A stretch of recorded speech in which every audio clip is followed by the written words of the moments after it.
to retire early, what are your top 5 tips for a successful early retirement? Oh, okay. Now this came in earlier, and so I had some time to prepare some pieces, and I'll show you, kind of what I'm doing. But what is happening here, at least as far as I'm concerned, I've seen, the plans that we've done for people that are under 40 years of age. Vast majority of them have been wanting to retire early. And this is something, and I have clients right now, that retired in their 40s that are now in their 60s. So I've been able to see, what it was that they did and how that works. And it's one of the advantages of working with a financial planner, honestly, is that just they've seen the patterns. They've been able to, work with 60, 70, 80-year olds. And even if you're 20, 30, or 40, they can kind of see the path that successful people took to get to someplace.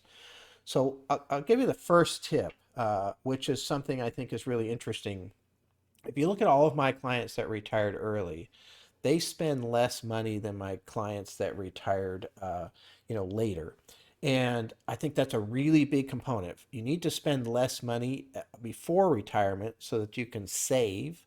And then after retirement, because you're planning on living off of your money so long, if you retire at 45 or 55 and you live to 90 or 100 or something along those lines, you're going to be living off this money for a really long time. And so I would say on average, my early retirees are spending about 25 to 50% less than my retirees that retired, say, at 65 or later. And so I think that's a really big piece of the puzzle. And the first tip is figure out how to structure your life so that you can save more and then continue that same structure in your retirement so that you're not spending as much and so you don't have as much overhead and those types of things.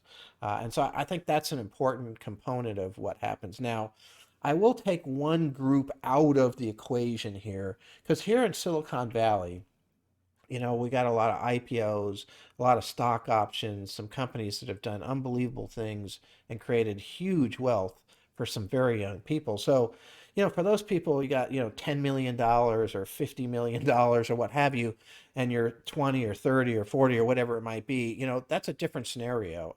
That's early retirement with a lot of assets. What I'm really going to appeal to today is more the normal scenario where somebody's in a normal situation and they're just trying to save and make early retirement work. Okay, so that's number one. So the next thing, So go going ahead. off of Yeah, that, like how do I save more? Like I know for myself, I'm trying to save for a down payment, yeah. and so I really started tracking my budget a lot more using Mint. And I noticed one of my leaks was milk tea. I was spending maybe $20 to $30 a week on milk tea, and so is it like doing better tracking is a way to cut down on my expenses? Or am I looking for kind of like big ticket items that I should cut out? Well, okay, just from my experience, first of all, Mint is an unbelievable resource, and that's something that I've been trying to recommend to clients, for a long period of time. It's a free program. You can link up your checking and savings accounts and different credit cards, and you can track your spending really, really well. I've been using Mint since, before it was even purchased by Intuit, and I really like it. But um, what really, the most common comment that I hear from clients that have done really well with their finances is that their savings was something that they just did, and so it was a 5% or 10 or 25% went into savings, and then they just figured out how to live off of the rest. And so I probably go the other direction and try to figure out, what would you have to save to meet your goals? And let me show you kind of an example here, kind of using Monte Carlo simulation as to how that might work. It's a great question. And so for me personally, and let me share this. This is Money Guy Pro. I've got a hypothetical, client pushed into here, and what this does, this financial planning program. So we've got, let's say somebody wants to retire early, and we've been able to determine, what their goals are, what age they want to retire, how much income they want to have in today's dollars to kind of support that lifestyle. What are all the other benchmarks that are going to come in? When does Social Security come in? When, and how is that affected by early retirement? What happens at 72 with the, required minimum distributions? And so we're trying to map out somebody's whole life, and that all that data is behind this. Once we get that data in there, we can push this button here and do a Monte Carlo simulation. And so what happened here, we just ran 1,000 scenarios where we went through this particular early retirement situation, and we find that it's 96% of the time it was successful, all the way out till they're kind of age 100 here. And so what I would say, Ethan, is just that. I mean, once you kind of find a scenario that works in the 90 plus percentile range here on this Monte Carlo, that'll tell you how much you have to save. And so then you kind of go backwards from that and say, does that really make sense? Can I do that? I mean, I've run these before where in order for them to reach all the goals that they had, they have to save 80% of their current income. Well, that's not going to happen. But I would say that you probably need to get closer to 25% of your current income if you want to retire early, especially because you're going to need to be able to really ramp up the amount of capital that you have, because that capital is going to have to last a lot longer potentially than others. So that would be my first thing here, is to find a plan that I can get into the 90 percentile that can work for me. And that has to do with what age I retire, how much income I want at that retirement, and how much I can save now and before retirement. And so I kind of commit to those. So once you've got that, say, okay, Ethan, I need $700 a month to make this work, or whatever it is. And then you go back to Mint and say, okay, how do I carve $700 out of what I'm doing here? And that would be a great example. Maybe I do something different with the T, and is the T more important than early retirement? So those are the questions that you kind of ask. But I also want to do some stress testing here, because this Monte Carlo simulation is really, really powerful. But if I'm working a job and I'm nearing my early retirement age of 47, or whatever it is that I've chose, I don't want to leave my job at this big law firm or whatever it is where I'm making all this money without really knowing what might happen. And I think a lot of people just kind of pull the plug and hope for the best. And I think that's okay for some people, but I really would like to be able to see first of all, this basic Monte Carlo simulation come out at 96%. And then I want to stress test it. So I want to see all of these stress tests coming out in the 90% range and know that that plan is solid. So here I'm going to do a Monte Carlo simulation where we know we have a great recession loss. So let's just say, hey, I pull the plug, I'm 47, and right then the market drops 60%. What happens to my portfolio? Well, the projection is, with the structure of this portfolio that's in this hypothetical scenario, 14% drop. So pretty conservative portfolio, right? Well, only an 82% chance now of survival if that happens to happen, which it could. You could retire and the market could fall apart for 5 years or more.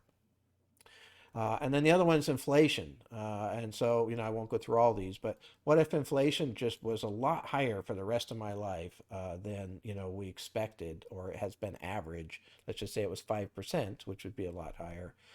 You're looking at a 54% probability of success. So there's some work that needs to be done still in this particular plan to figure out what this person has to save, or what adjustments we would have to make to the retirement age or the income needed and those types of things. So you still want to keep working through this, and this will tell you what age you can retire, how much income you can have, and what you have to save to make that work.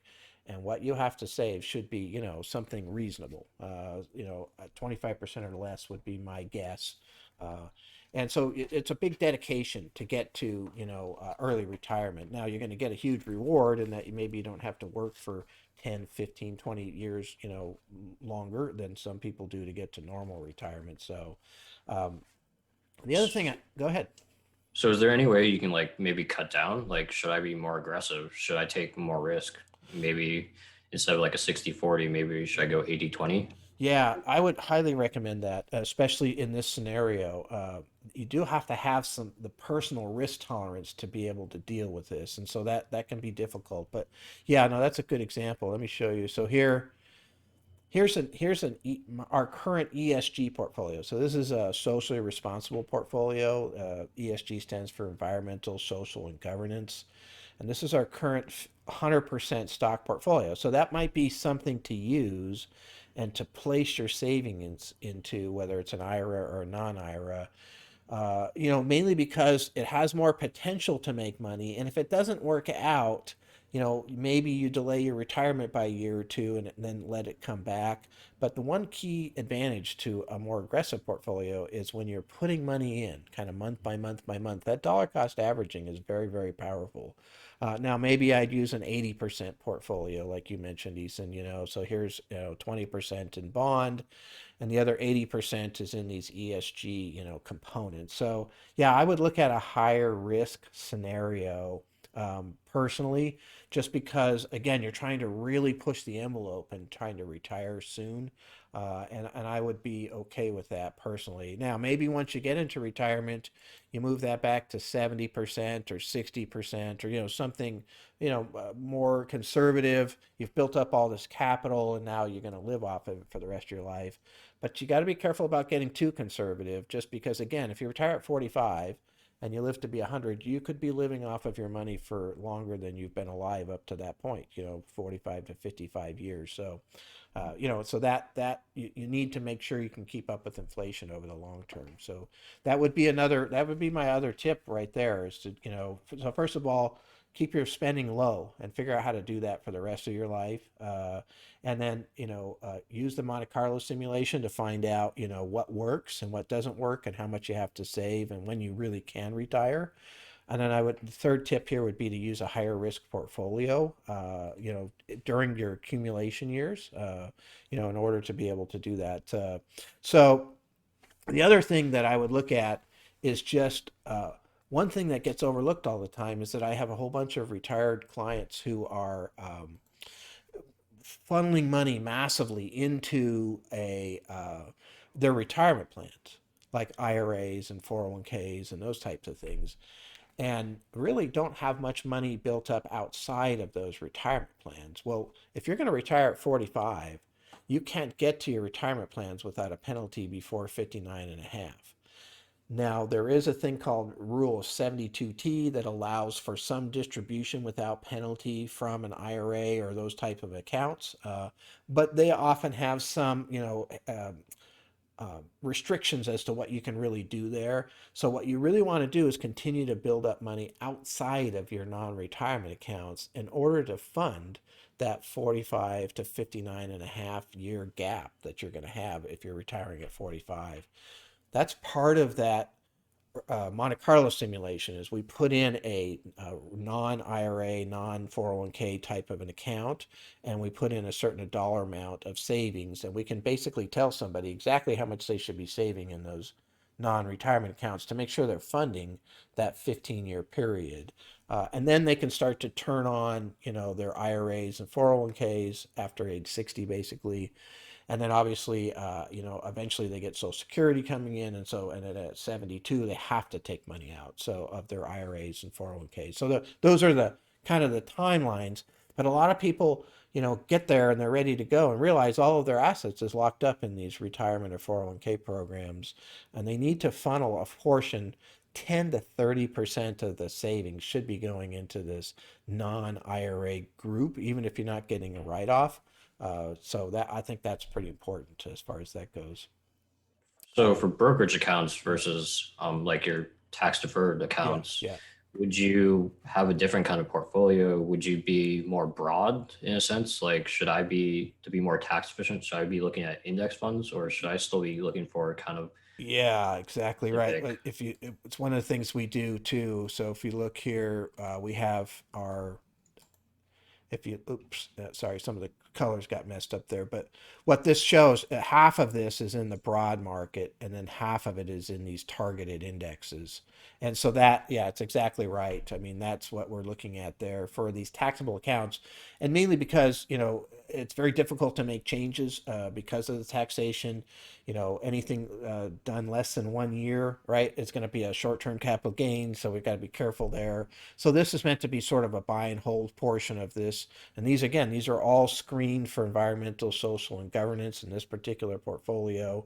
And so that's really nice as far as that Oh, goes. Tom, you're not sharing your screen. Oh, so Oh, I I'm might have missed sorry. that. Um, so this is what I was talking about here, is just a different portfolio for a taxable account. And again, pardon the color, that it's not supposed to be there. But what we've got here is roughly half of this portfolio is in a broad market index, and the rest is in target. And again, that's from a tax standpoint. So yeah, I think that's a good, piece of the puzzle as far as that goes, also. Um, so that would be, tip number 4 is, make sure you're saving into these kind of brokerage or taxable accounts, and don't put everything you have into the retirement accounts, because you are going to have to fund this period, between your early retirement and 59 and a half, when you can get at those other assets without penalty. Um, the last tip, and really it's sort of 2 tips, so we'll call it tip 5 and 6. Let me share my screen again and I'll show you. It's just simply using 2 things here. Number 1, I would be very, very much so concentrating on Roth type of accounts if I'm going to early retire, especially because one of the big costs you will have will be taxes. So this is a program called Right Capital, and what it does is it kind of shows us, a few different things. And so what we're looking at right here is a hypothetical scenario for somebody that's 45 that wants to retire at around 57. And all of these different lines that are here are different tax brackets. And so proposed strategy right now says $0 more. So that's important to focus on. And what it's showing first, withdrawal sequence. So now this person is going to be 57. How are they going to get their money out? And so what we're showing here, just as a baseline, is what's called pro rata withdrawal. So we're just going to take, if they have 10% in one area, we're going to take 10% of the income out of there. If they have 20% in another area, we're going to take 20% of the income needed out of that other area. And so, and that's not the best strategy, but it's a great baseline. And so what they're showing here is different sequences. And so this would be the standard one. Take it from a taxable account first, which obviously if you're pre-retiring or retiring early, that's going to be a big one. Then from your tax deferred, and then from tax free. So if you look at this adds $1.3 million more. So again, you're retiring early, you're putting tons of pressure on your assets to last for the rest of your life. Hopefully you're spending, a reasonable amount of money. And then you want everything else to go as well as you possibly can. So one of the keys is to figure out the sequence of where do you get the money from first, second, third, and fourth. Super important. And let me show you. So doing it the right way added $1.3 million more to the net worth in this hypothetical scenario. What if we did it the wrong way? What if you took the money out of tax deferred first, right? And then taxable and tax free. And so that actually adds up to $800,000 less. And this is a very common strategy. Lots of people go after their retirement accounts first because they're retirement accounts and now they're retired and they think that's where we should go first. But the difference is dramatic. I mean, you have $800,000 less in net worth versus $1.3 million more in net worth. So that's tip number 5. Make sure you completely understand the sequence of withdrawals as you head into your retirement, because it makes a really big difference in terms of how much money you'll have throughout that retirement. And then So go you're ahead. saying basically a client could just make $2 million by just doing the simple task of taking from the right accounts in the right order Yeah, without versus the wrong even ones. so like you don't even need to worry about investments or Nope. performance per se to get that money. No, you don't have to be more or less aggressive. You don't have to do anything. You just have to have the knowledge of where to get the money from, in which sequence, and how that changes the tax structure of your overall retirement. It's an amazing piece. I would say that I very, very rarely meet somebody that actually knows that. And I've met lots of clients over the years that, have been advised by other advisors, unfortunately, to take money from their, retirement accounts first. And again, it depends on your situation. And I got to be careful with blanket scenarios here because there are situations where that can work. And that's why we run this program. We use the one I just showed, the Monte Carlo simulation, and we use this to figure out sequence of withdrawal. Yeah, it's amazing. I mean, so that's roughly a $2 million differential just by knowing where to take the money from, right? That's kind of incredible. That And is then, crazy. yeah, It is actually. And it works. I've been doing this for decades actually, and I can attest to this. And there's a lot of reasons why it works, and I won't get into that. The last piece, and I'd say tip number six, again, bonus tip here because I asked for five. Tip number six is really just I would really seriously consider using only Roth type vehicles to fund my retirement if possible. So if you have a 401k at work and your work has a Roth 401k option, I would use that. And even if it meant paying the taxes now, because really what you're trying to do is while you are working, you're trying to do everything you possibly can to set it up so that your retirement, which is going to be early, can work, and it can work great, and it can work for a really long time. And so I would be paying the taxes, and that's the difference. A regular IRA or a regular 401k, when you put the money in, you get a write-off. And so, you don't have to pay taxes on that money. But when it comes out, and you can see that right here, see this little jump and this big increase in, this is their taxable income, this big green blob, right? That's the computer programs, calculation there. If I convert whatever they do have in retirement plans, let's say I can slide this over. So what this shows here is I'm going to convert their current plans now, if I can, if I have access to them. And I'm just going to, the 24% tax bracket, I'm going to fill that in every year. And that's where this little line comes in. You see that orange line is the 24% bracket. And the blue blob that came in there is the conversion of these retirement assets to Roth. And then what happens is now I've just increased the net worth by $4.1 million. So I've taken the right sequence in terms of taking the money out in the right, order. And I've fully funded my retirement with tax-free growth, which that's the difference. So a Roth IRA, you have to pay taxes to put it in. Same thing with the Roth 401k. You don't get the write-off, but it grows tax-free. And that's an amazingly powerful tool long term. And so reducing your taxes and efficiently managing your taxes in an early retirement situation is even more important than for somebody who's retiring at 65 or beyond. So that those are kind of low spending. Use Monte Carlo simulation to figure out what really works. I'd probably look at some higher risk portfolio before retirement. Set up some type of an accounts that are not retirement accounts that you can get to before 59 and a half, what we call taxable accounts.